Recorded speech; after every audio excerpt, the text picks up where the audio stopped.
நமஸ்காரம். கருணைக்கடல் காஞ்சி மாமுனி நங்கை நாயகன் மகாபிரிவாடி சரணம். முந்தா நாள் வெள்ளிக்கிழமை நம்ம எல்லாரும் ஸ்ரீ ஆஞ்சநேயர் கோயில் பக்கத்தில் இருக்கிற ஸ்ரீ ரமணீஸ் ஹாலில் இருக்கிற பெரியவா சந்நிதியில் கனகதார பாராயணம் பண்ணோம். பாராயணம் ஆரம்பிக்கும்போது அம்பாள் தேரில் வந்தால், தேரில் அம்பாளுக்கு தீபாராதனை காமிச்சிட்டு பெரியவாளுக்கு தீபாராதனை காமிச்சிட்டு நம்ம பாராயணம் ஆரம்பித்தோம்.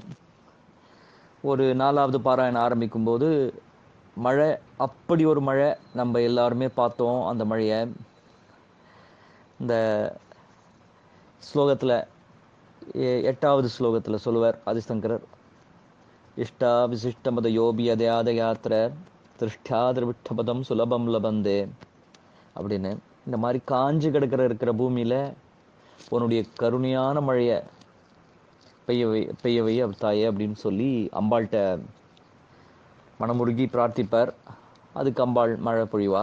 அந்த மாதிரி இந்த நெல்லிக்காய் ஓட்டில் இருந்து எப்படி விழுமோ அந்த மாதிரி ஒரு சத்தத்தில் ஒரு மழை பெஞ்சது. நம்ம எல்லாரும் பார்த்தோம், அனுபவித்தோம்.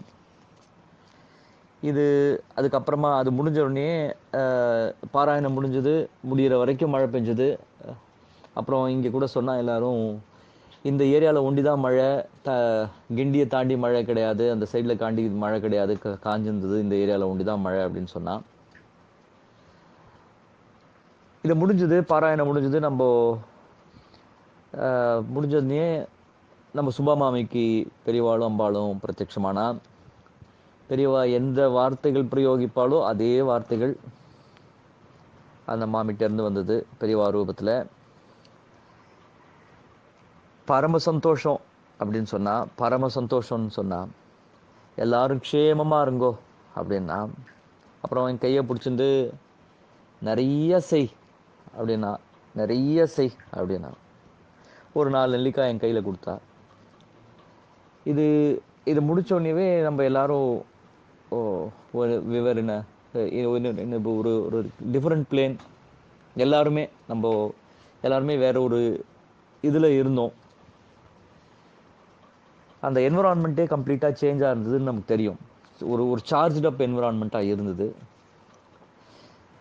இதெல்லாம் ஆனதுக்கு அப்புறமா நல்லபடியாக முடிஞ்சதுக்கு அப்புறமா நேத்திக்கு கார்த்தால எனக்கு ஒரு மாமி வாட்ஸ்அப்பில், நம்ம சத்சங்கத்தில் இருக்கிற மாமி வாட்ஸ்அப்பில் மெசேஜ் அனுப்பிச்சிருந்தா, இந்த வீடியோவை பாருங்கோ, இந்த வீடியோவில் இருக்கிற பின்னாடி இந்த 4வது நிமிஷத்துக்கு அப்புறமா இந்த ஏணிக்கு பக்கத்தில் ஒரு சர்பம் இருக்குது அப்படின்னு சொல்லி, இந்த லேடர் பக்கத்தில் சர்பம் இருக்குது அப்படின்னு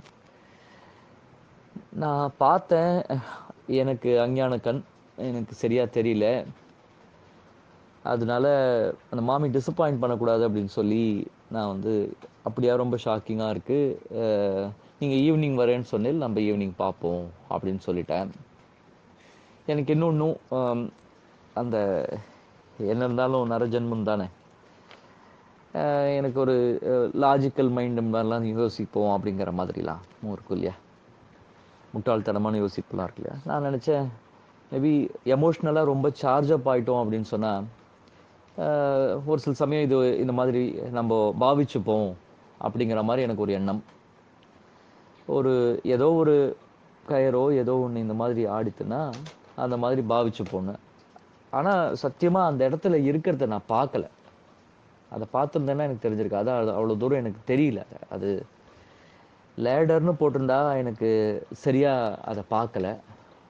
அது என்னுடைய தப்பு. சரி ரைட்டு, நான் விட்டுட்டேன். சாயங்காலம் வந்ததுக்கு அப்புறமா அதை பார்த்தேலான்னு கேட்டால், எனக்கு சாரி நான் பார்க்கல, எனக்கு சரியாக தெரியல அப்படின்னு சொன்னேன். என்ன தெரியலன்னு சொல்கிறேன் அப்படின்னு சொல்லிட்டு ஜூம் பண்ணி காமிச்சா, அப்போ தான் சர்பம் அப்படியே படம் எடுத்துட்டுருக்கு. நம்ம எந்த மாதிரி பாராயணம் பண்ணுறோமோ, எந்த மாதிரி ஸ்லோகத்தை ஏற்ற இறக்கமாக சொல்கிறோமோ, அந்த ரித்மிக்காக தலையை ஆட்டின்னு இருந்தது அந்த சர்பம். அப்போ பார்த்தேன், இந்த இதில் சொல்லுவார், அதே இதில் 3வது ஸ்லோகத்தில் சொல்லுவார், ஆமீல தாட்சம் அதிகம்ய முதாமுகுந்தம் ஆனந்த கந்த மணிமேஷ மனங்க தந்திரம் ஆகே கரஸ்திதி கனீனி பக்ஷ்மநேத்திரம் பூத்தியை பவேன் மம புஜங்க சயாங்கனாயா அப்படிங்கிறார். அந்த ஆதிசேஷன் மேலே படுத்துட்டு இருக்கிற விஷ்ணு பக்கத்துல இருக்கிற லக்ஷ்மி தாயே எங்களுக்கு வந்து கருணை புரி அப்படின்னு சொல்ற மாதிரி ஒரு அந்த ஸ்லோகத்துல இருக்கும்.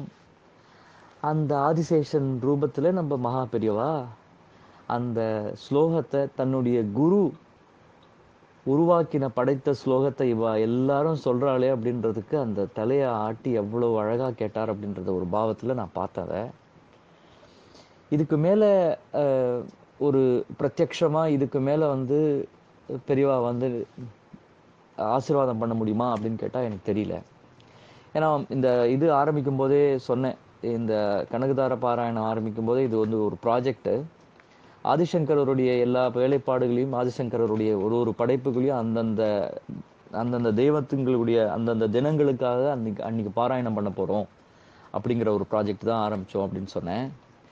ஆனா இதுக்கு எப்படி வந்து பெரியவா வந்து ஆசீர்வாதம் பண்ணார், பிரத்யட்சமா ஆசீர்வாதம் பண்ணார் இதுவா அப்படின்னு சொன்னேன். அப்ப சொல்லும்போது ஒரு வார்த்தை கூட விட்டுட்டேன். இந்த மாதிரி சூட்சமமா அந்த இன்சிடென்ட் எல்லாம் சொல்லி இந்த மாதிரி சூட்சமமா தான் பண்ண முடியும், என்ன பெரியவா நேராவா வந்து ஆசீர்வாதம் பண்ண முடியும்னு கூட கேட்டேன். ஆனா நேத்திக்கு பார்த்தேன்னா நேராவே முந்தானேத்திக்கு நேராவே வந்து சர்ப ரூபத்துல பெரியவா ஆசீர்வாதம் பண்ணார் அப்படிங்கிறது சத்தியம். அதுதான் பிரத்யக்ஷம். இப்போ நம்ம வீடியோ பார்த்தேன்னா தெரியும். இன்னொன்னு, இது நான் ரொம்ப நேத்திக்கு சாயங்காலம் இன்னைக்கு ராத்திரி வரைக்கும் நான் எனக்கு ரொம்ப கன்ஃபியூஷனாவே இருந்தேன். இது அனுப்பலாமா, இது எல்லார்ட்டையும் சொல்லலாமா கூடாதா, ஏன்னா இது கொஞ்சம் லோ ப்ரொஃபைல்டா வச்சுப்போமா, நம்ம அட்வர்டைஸ்மெண்ட் வேண்டாமே அப்படிங்கிறதுனால ரொம்ப இதுவாகவே இருந்தேன். அப்புறம் ஒரு 2-3 பேர் என்கிட்ட கேட்டா, சாரி நாங்கள் நம்பணும் இல்லையா, என்னுடைய பசங்க நாங்கள் நம்புகிறோம், எங்கள் பசங்க நம்பணும் இல்லையா, என் வர சந்ததியினர் என்னுடைய குழந்தைங்க நம்பணும் சார்,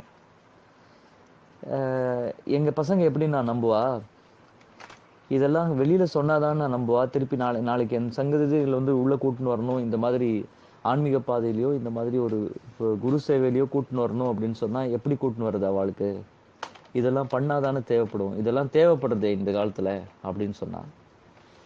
அது ஓரளவுக்கு அதை நான் உணர்ந்தேன். இன்னைக்கு சாயங்காலம் ஒரு 2 பேர்கிட்ட புதுசாக இதுவுமே நம்பிக்கையுமே இல்லாத ஒரு 2 பேர்கிட்ட அதை பார்த்தோன்னே அவளை கொஞ்சம் ஒரு மாதிரி ஆனதுக்கு அப்புறமா அதுக்கப்புறம் சரி இதுவும் ஒரு உத்தரவு போல இருக்கு அப்படின்னு நினைச்சிட்டு இன்னைக்கு நைட் சொல்லிடுவோம் அப்படின்னு சொல்லி நான் அவர் பெரியவாள்கிட்ட உத்தரவு வாங்கிட்டு ஆசீர்வாதம் வாங்கிட்டு தான் இப்போ சொல்றேன். மறுபடியும் சந்திப்போம். அன்னைக்கு சொன்ன மாதிரி அடுத்தது என்ன பாராயணம் அப்படிங்கிறத ஒரு 10 நாள் கழிச்சு சொல்றேன் அப்படின்னு சொன்னேன். 5-10 நாள் கழிச்சு. அதுக்கு இன்னைக்கு கார்த்தாலேருந்தே ஒரு மெசேஜ் வர ஆரம்பிச்சிருது. 1-2 கன்ஃபர்மேஷன் வந்துடுது. இன்னொரு 1-2 கன்ஃபர்மேஷன் ஒரு கன்ஃபர்மேஷன் வாங்கிண்டு இன்னொரு 4 நாளில் பெரியவா ஆசீர்வாதத்தோட இந்த குரூப்பில் பகிர்ந்துக்கிறேன். நம்ம வசுதேவ குடும்பத்தோட பகிர்ந்துக்கிறேன். சத்தியம் என்னன்னா, அங்கே இருந்தவா எல்லாருக்கும் பெரியவா அன்னைக்கு ஆசீர்வாதம் பண்ணியிருக்கா. அன்னைக்கு அங்கே இருந்தவா எல்லாரும் வந்து கொடுத்து வச்சவா, பாக்கியம் பண்ணியிருக்கா, பாக்கியசாலிகள். எனக்கு அதை நினைக்கும் போது ரொம்ப சந்தோஷமா இருக்கு. இந்த மாதிரி ஆசீர்வாதம் பெரியவாள்கிட்ட தொடரணும் அப்படின்னு பிரார்த்திச்சுப்போம். மனமாற பிரார்த்திச்சுப்போம். அவருக்கு ரொம்ப பிரீத்தியான குரு கைங்கரியத்தை நம்ம தொடருவோம் அப்படின்னு சங்கல்பிச்சுண்டு விடைபெறுறேன். ரொம்ப சந்தோஷம். ஜெய் ஜெய் சங்கர, ஹர ஹர சங்கர, மகாபரிவாசரணம், மகாபரிவாசரணம், மகாபரிவாசரணம்.